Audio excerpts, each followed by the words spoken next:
आयोषा पद्मिनी प्रिये सकलारोग्यप्रदाते हर्षवल्ली निवासाय अखिलाण्डनायके उत्तिष्ठो जायेस उत्तिष्ठ उषयोज्ज्वला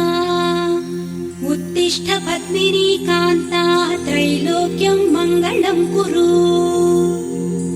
त्रिमूर्तिरूपलोकेश कमलद्वयधारिणे सप्ताश्वरथमारूढं छायायुक्तरविं भजे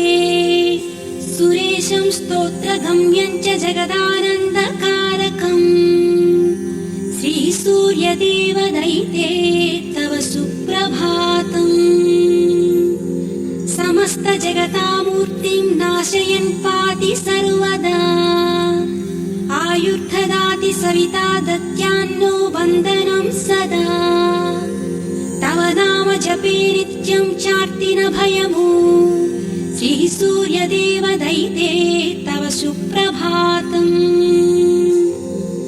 चित्ते करोमि सवितारमनन्तमाद्यम् रक्ताम्बराभरणभूषितमत्कमूर्तिम् सम्पुल्लपद्मविलसत्करपद्मजं त्वाम्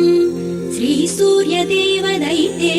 तव सुप्रभातम् सप्ताश्ववल्लभविशिष्टतनुं सदाहम्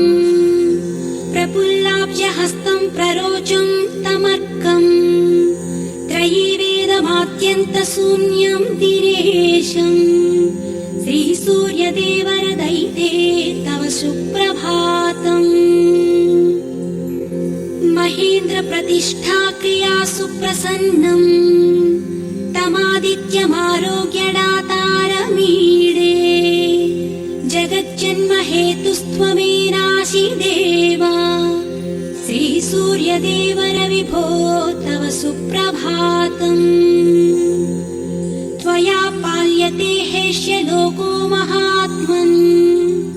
तथा कालरूपे लयं याति विश्वम् चैत्योमणि त्वां सदा भावयामः श्रीसूर्यदेवरविभो तव सुप्रभातम् तमुद्यस्थमर्कं महर्षिप्रगीतम् द्विजैर्देव सङ्घैः सदा भावितं तम् त्रिसन्ध्यास्वजस्त्रं भजे भानुमन्तम् श्रीसूर्यदेवरविभो तव सुप्रभातम्